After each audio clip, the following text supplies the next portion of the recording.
Welcome, everybody, to our weekly chat coming to you from the Huckabee Theater in Hendersonville, Tennessee, just outside of Nashville, where we do our television show every weekend on TBN.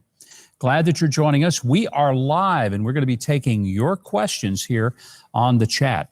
Pam Case, our senior producer for the show, joins me as she always does on Fridays, and she'll give us a little insight about how do people ask questions if they want to send in something and get a reaction. All right. Well, first of all, reminding everybody, this is your chance to talk to Governor one-on-one. We are live. So right there in the chat, you can ask us the questions. We have folks monitoring those, and I can get those to Governor. By the way, you don't know in advance what the questions will be. No, I don't. They're coming in live. So, of course, and if you would be so kind to share with anybody that you believe would be interested in being part, and we'll be on a little while this afternoon to take your questions. And we've got a bunch of them I know that are coming in. You can always send them in to us on my 2 cents at huckabee.tv as an email, or just join us here on the chat, which we hope you'll do, and we hope you'll subscribe, hit the notification bell, and comment on what you hear. First of all, obviously the big story is what's going on in Afghanistan, an absolute unmitigated disaster, and it's apparent that the president, Joe Biden, who is just now finishing a news conference in Washington at the White House, I'm not sure he is aware of what a total debacle this is by the things that he says. He was interviewed a couple of days ago by George Stephanopoulos of ABC. Obvious pick. Stephanopoulos, Democrat operative, used to work for the Clintons. He's now pretending to be a journalist. I don't understand how you can be that much. I mean, it'd be like me pretending to be an objective journalist. I'll never be objective. I'll never be able to call myself a journalist. But that aside, George Stephanopoulos actually played the role pretty well. Here's the first little clip we have from that when Stephanopoulos challenged Biden on whether the Taliban would have taken over Afghanistan. Watch. You didn't put a timeline out when you said it was highly unlikely. You just said flat out it's highly unlikely the Taliban would take over. Yeah. Well, the question was whether or not the idea that the Taliban would take over was premised on the notion that somehow the 300,000 troops we had trained and equipped was going to just collapse. They were going to give up. I don't think anybody anticipated that. Actually, they did. There was a memo that came from the 13th of August directly to the president and Tony Blinken, the Secretary of State, by many senior people in Afghanistan at the embassy who said the Taliban will overrun the country in a very brief time. For him to say they didn't have any idea this was happening says one of two things. They don't even read the stuff from the ground, the people that gives them the best information. Or we've got a bunch of people who have no business being in the jobs of Joint Chiefs of Staff, Secretary of State, Secretary of Defense, or for that matter, the White House. I would hate to have had to diagram the sentence that we just played by Joe Biden. One of the most chilling things that Joe Biden said was in reaction to Stephanopoulos' question regarding the people that we saw, and it was horrifying, who had so desperately wanted out of Kabul that they clung to the side of the C-17, and we watched them fall to their deaths. And when Stephanopoulos confronted, I want you to get the sense of Joe Biden's empathy. Here we go. We've all seen the pictures. We've seen those hundreds of people packed into a C-17. We've seen Afghans falling. That was 4 days ago, 5 days ago. What did you think when you first saw those pictures? What I thought was we have to gain control of this. We have to move this more quickly. Yeah, we had to move it more quickly. At one point when Stephanopoulos followed up, he said, that was 4 or 5 days ago. Actually, it was only 2 days before. And the idea of, when does it matter when it happened? The fact that you had people falling off an airplane. And the reason they were was because the botched attempt to pull out was such a total disaster. There's one more clip we want to play from this, and this is when Stephanopoulos pressed him on, could it have gone better? Now, you would think there would be a little self-awareness, given all of the horrible pictures that we have seen coming out and the stories of women being abused and murdered and all sorts of terrible things happening, people being killed because they were discovered to have a Bible app on their phones, and for that they were killed by the Taliban. So Stephanopoulos asked Biden, Could we have done anything differently, done it better? Watch. So you don't think this could have been handled, this actually could have been handled better in any way? No mistakes?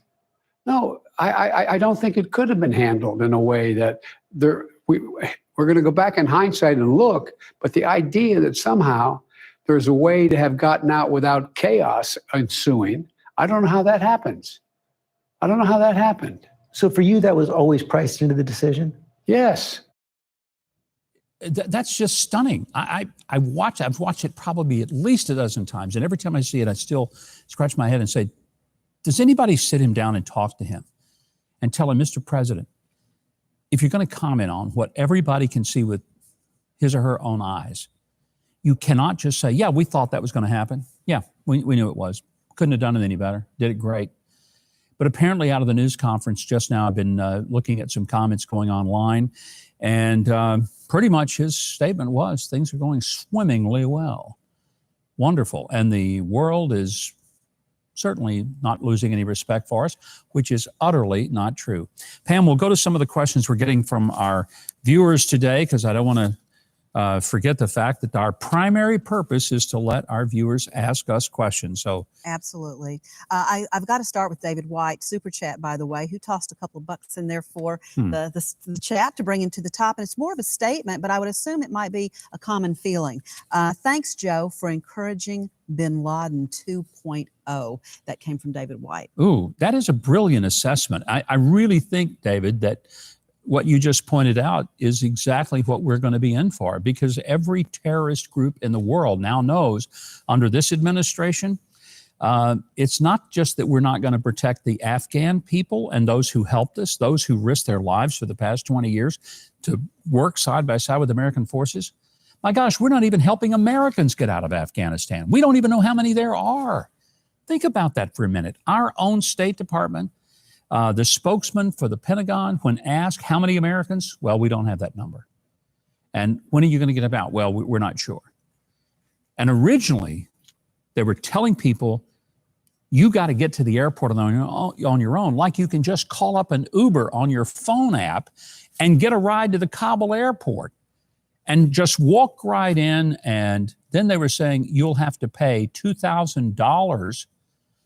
When has the American government ever charged Americans to save their lives?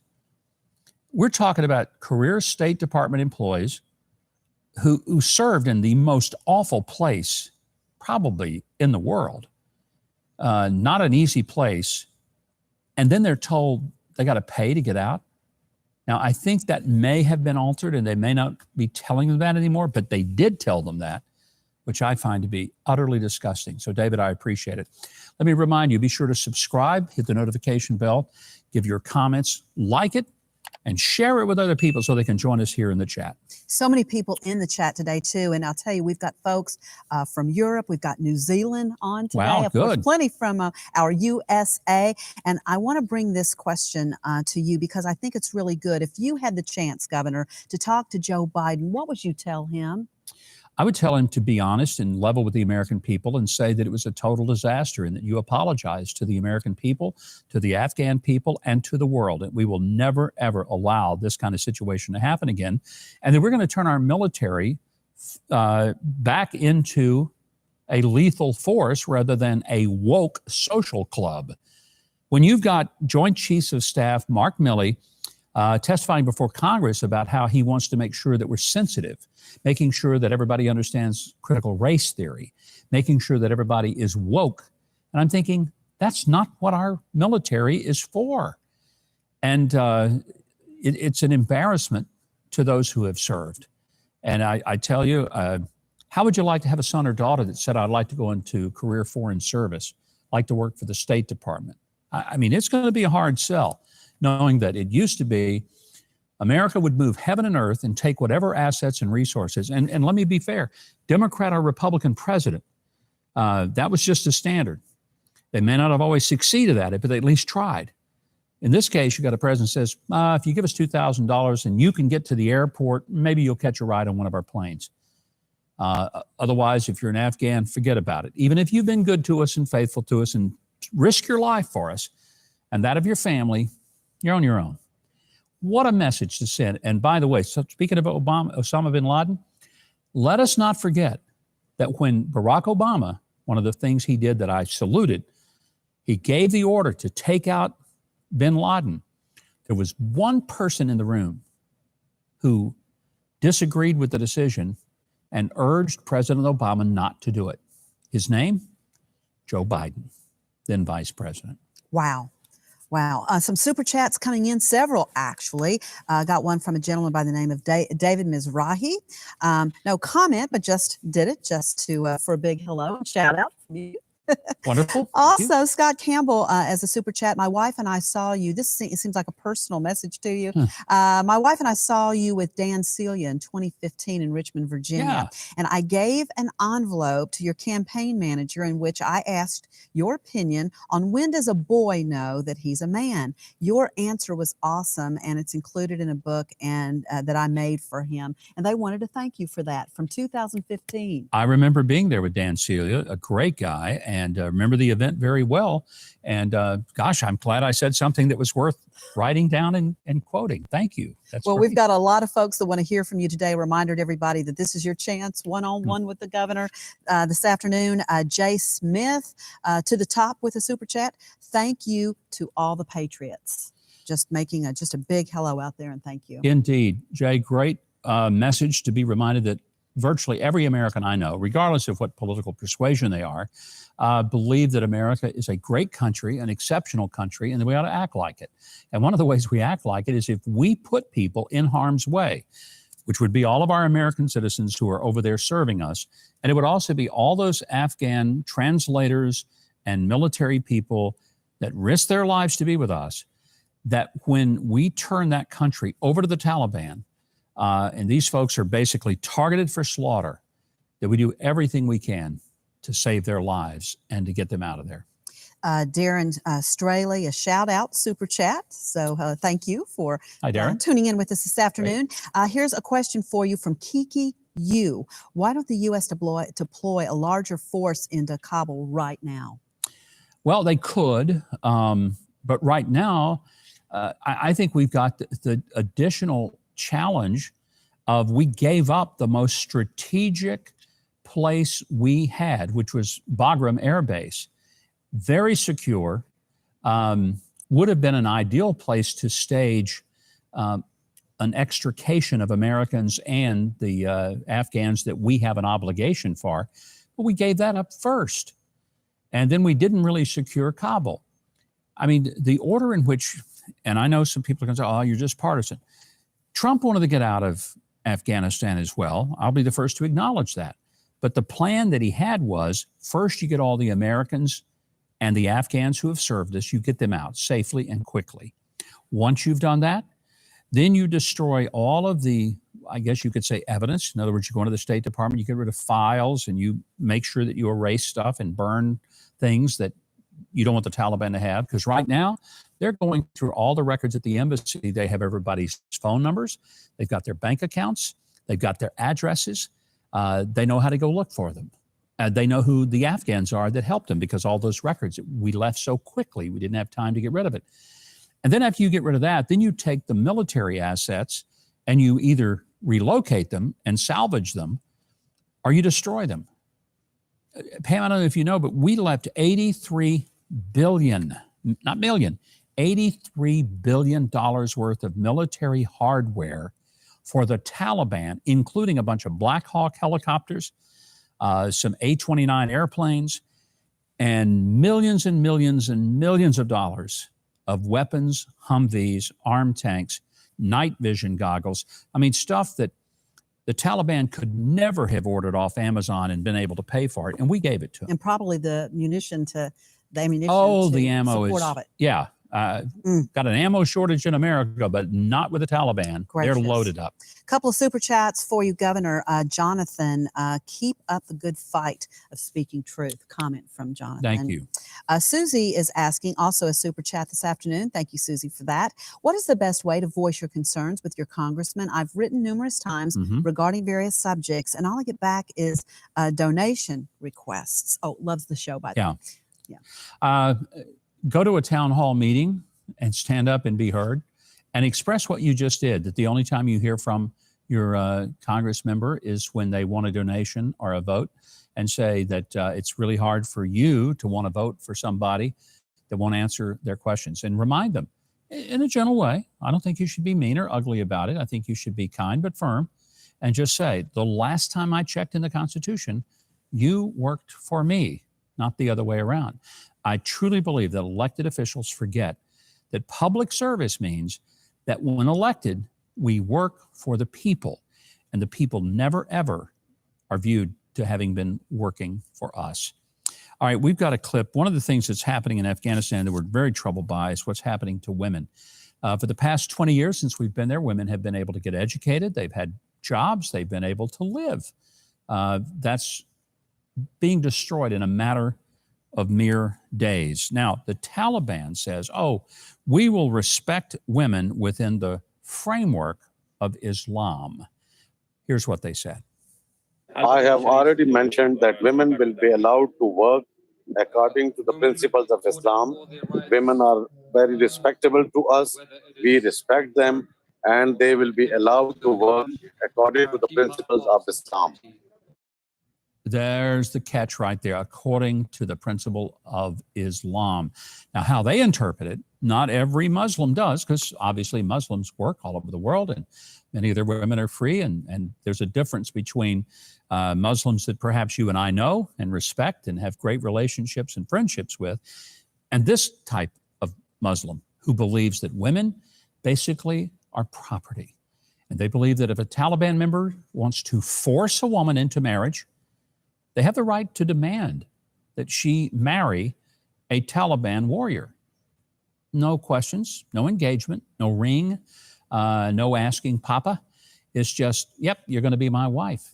And I don't think I need to tell you what that means. It is not going to be a respectful relationship. And when they say women can work within the bounds of Islam, what they mean is women can do whatever the men tell them to do. That is not freedom.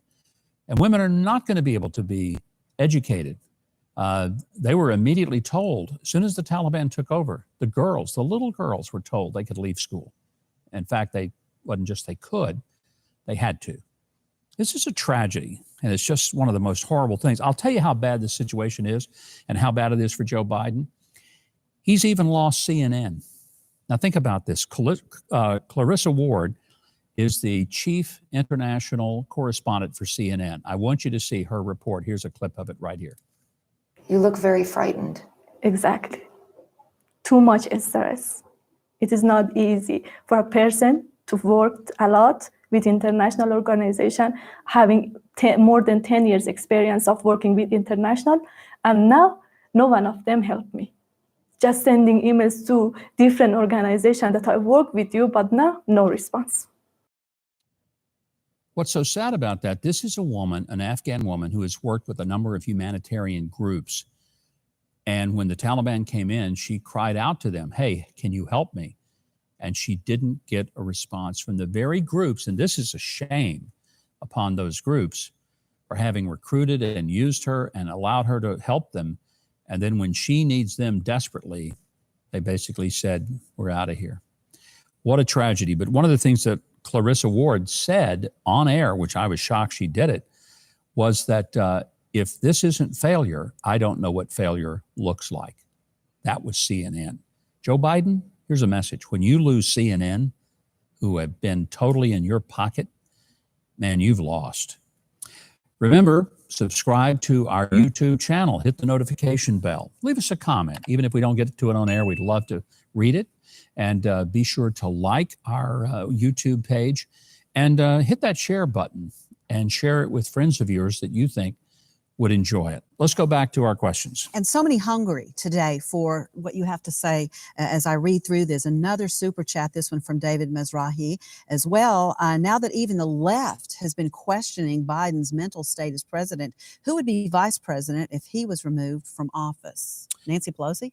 Well, he would get to pick. The way it works is some of us are old enough to remember when Nixon resigned, Ford became, well, first of all, Agnew resigned, and Nixon picked Gerald Ford. Then he became the president, and he picked Nelson Rockefeller to be vice president. So it would be whoever Kamala Harris picked. I can only imagine how stellar that choice would be. And I'm sorry for being cynical, but we've barely seen or heard from Kamala Harris in the last week when all this happened. I'm kind of thinking that she must be not wanting to identify with what's going on. How do you say you're a champion for women and watch what's happening to these women in Afghanistan and have any credibility left? Don't know. Plenty of super chats. Twyla's mom has written and said, do you think the Taliban had some of their own mix in with the refugees?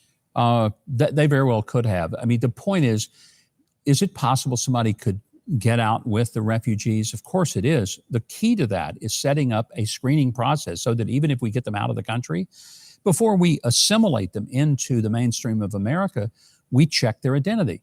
By the way, that's why we had records at the State Department. We knew who worked with us. We knew who they were. We knew where they lived. We knew what they had done for us. If somebody shows up and there is no record, guess what? They probably didn't work for us and they're a plant. We'll know that. We can send them right back and say to the Taliban, I believe this one's yours. Okay, Mr. Wright says, I'm embarrassed for my country and their handling of this fiasco. Aren't we all? And I especially feel bad for the servicemen and women who went there, served honorably, sacrificially, some of whom didn't come back, and others who came back wounded deeply physically, and others, many others, wounded emotionally. Pam, I was in Afghanistan in 2005. I went there, I went to Iraq. I visited with the National Guard troops from our state that were there. I remember thinking that in Iraq, you could sort of see a future. It was a well-developed country and a fairly educated population. When I went to Afghanistan, my honest assessment was, what would victory ever look like here? I thought it was in the land of the Flintstones. It is primitive. It is tribal. It's always been a warring, factionist type country. Nobody's ever tamed this monster. People have been trying for not years, centuries. It's never been done. Now, the strategic reason for which we were there was to contain al-Qaeda, and we did that. We haven't had an American service member killed in over a year.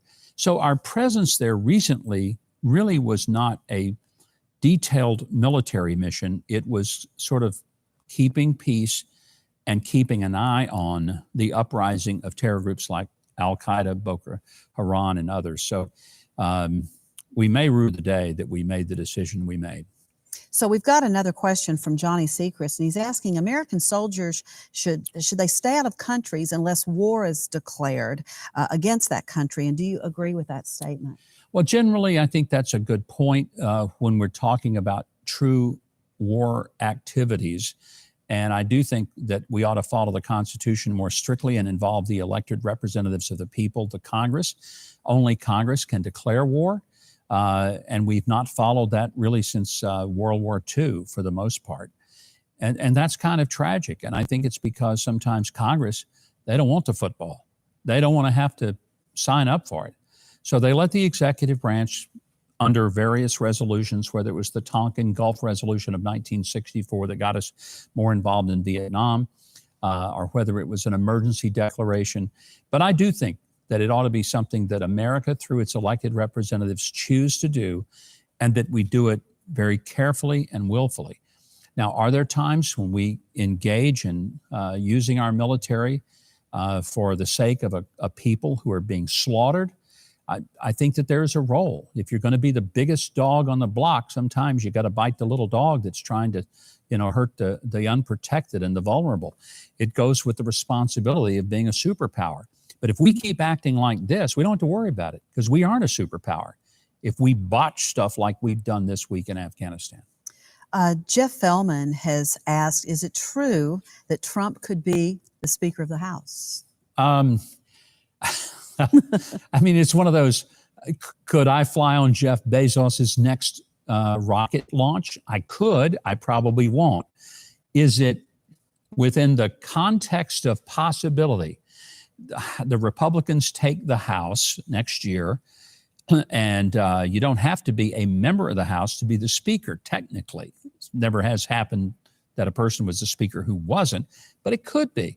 So if the entire Republican caucus made him Speaker, is it possible? Yes. Is it going to happen? No. All right. Here's one from Sarah Petty. Okay. All right. Afghanistan minerals worth trillions, Yeah. and now China controls it all. Sell out Biden. Used his, I'm going to just tell you what she said, crackhead son who sold melted Skittles on a canvas to both China and Russia. She needs to be writing articles. That's some of the best rhetoric I have heard. Please start using your gift and write op-ed pieces. That's great imagery. I don't know what to say other than brilliant assessment and great metaphors. Write often and send me your material. I love it. Great stuff. All right. What do you think about planes full of fighting age men? Planes full of fighting age men leaving Afghanistan. Thumper sent that to us. Oh, I'm sorry. I'm sorry to read that. Yeah. Okay, thank you. That's it. You know, I mean, at first glance, you might say, well, boy, they ought to stay and fight. But here's the thing. If they are people who have fought with us, they better be on those planes because they're the first to get slaughtered.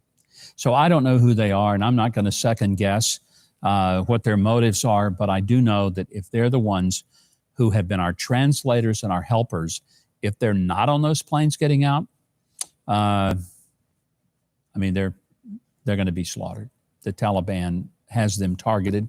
And sadly, because of the hurried way in which we left the embassy, they've got all the information about all those people, phone numbers, addresses, bank records, everything. That's scary. All right, we've got a super chat from Marion K. Gov, should President Biden be impeached or removed for dereliction of duty?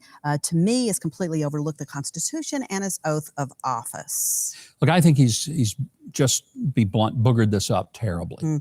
The question is, should he be impeached? I didn't think it was right to impeach President Trump, not once, but twice. I thought it was ridiculous. This will go in the face of some of what you're thinking. But no, I don't think that this is something for which he should be impeached. I think it's something for which his party should be soundly defeated in 2022 and 2024. You know, you can't overturn every election that you wish you could. Believe me, there's a lot of them, especially the ones that I lost, that I would like to have overturned.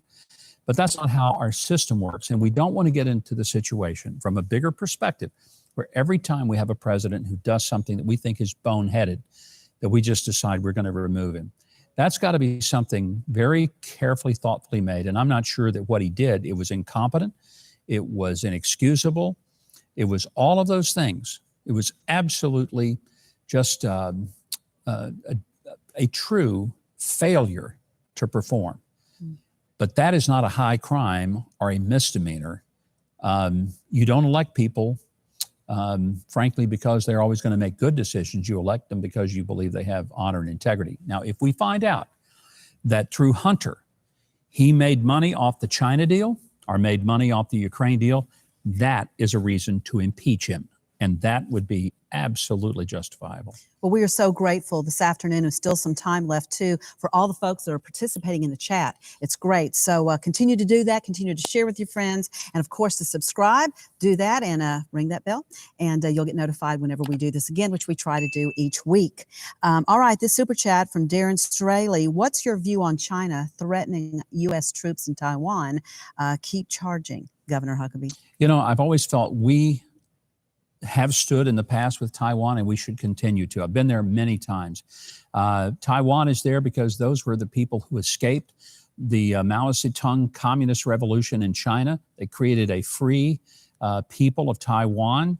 They deserve our protection. They deserve our undying support.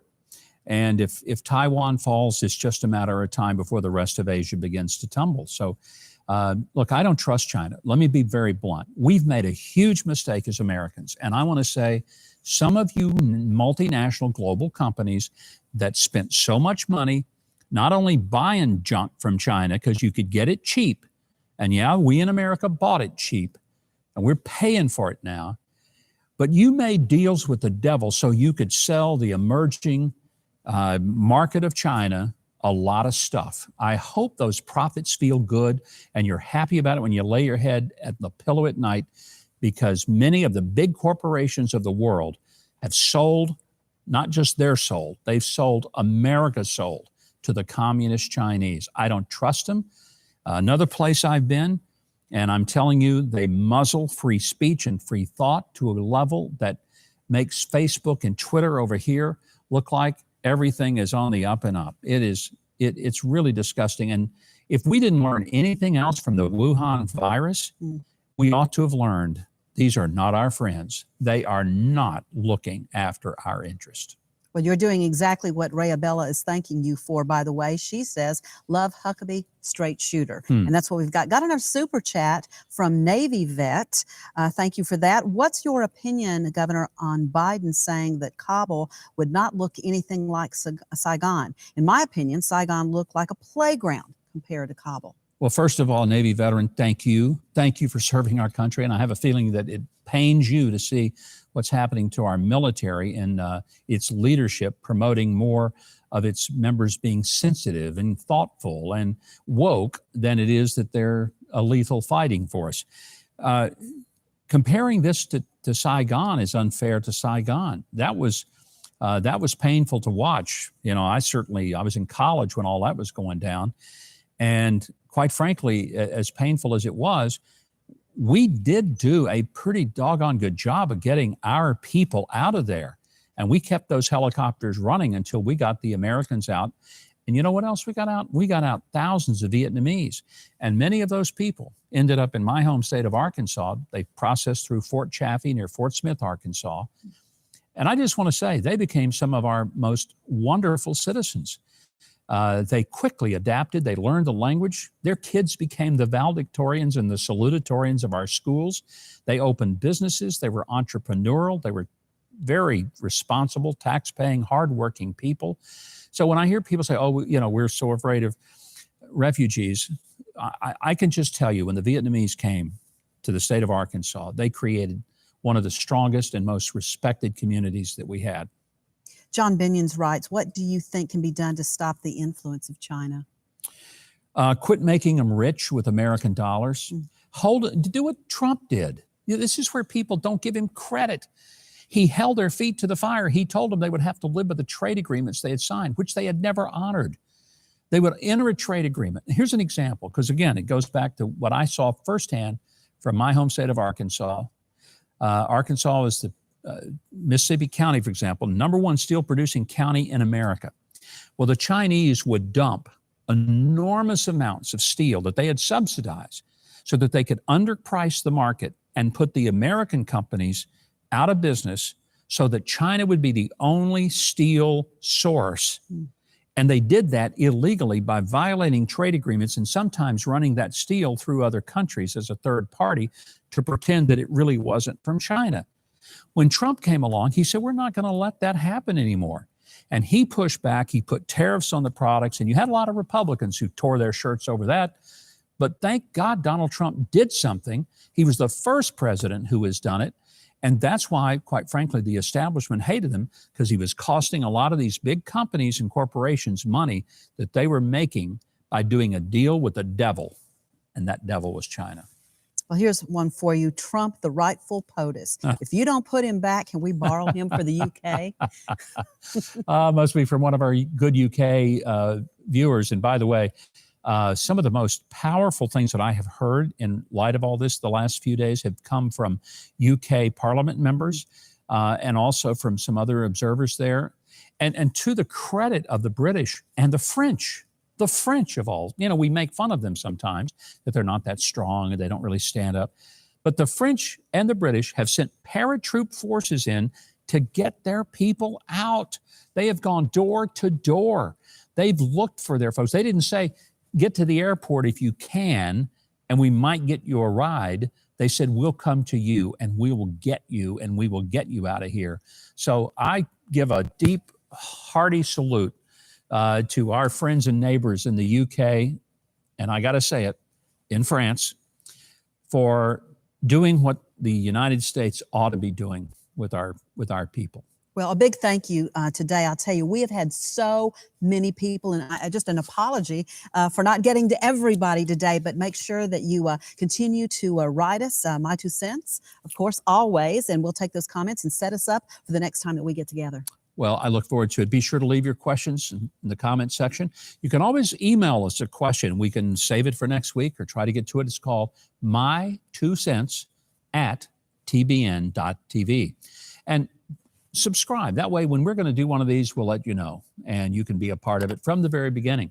Hit the notification bell. That way, you'll always be notified. And be sure to watch the show tomorrow night. We've got a great show coming up. Governor Scott Walker will be with us. We have a former military member and CIA official who was in Afghanistan. Edward Graham will talk to us from Samaritan Spurs about what's going on in Haiti. Big show. Billy Dean, country music star, will be with us as well. That's TBN Saturday, 8 and 11 Eastern, 7:10 Central. And again on Sunday, 9 Eastern, 8 o'clock Central. If you miss it, you're missing something really special. Until next time, on behalf of Pam Case, our entire staff and crew here at the Huckabee Theater in Hendersonville, Tennessee, thanks for watching. Have a great day, and we'll see you next week.